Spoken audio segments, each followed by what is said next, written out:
You ask Tiger to solve. This deals with linear equations with one unknown. The final result is x equals -1/2. Let's solve it step by step. Simplify the expression. Group like terms. Simplify the arithmetic.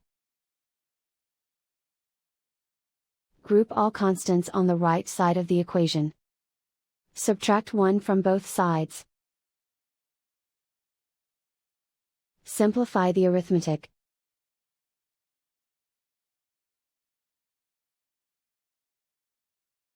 Isolate the x. Divide both sides by 2.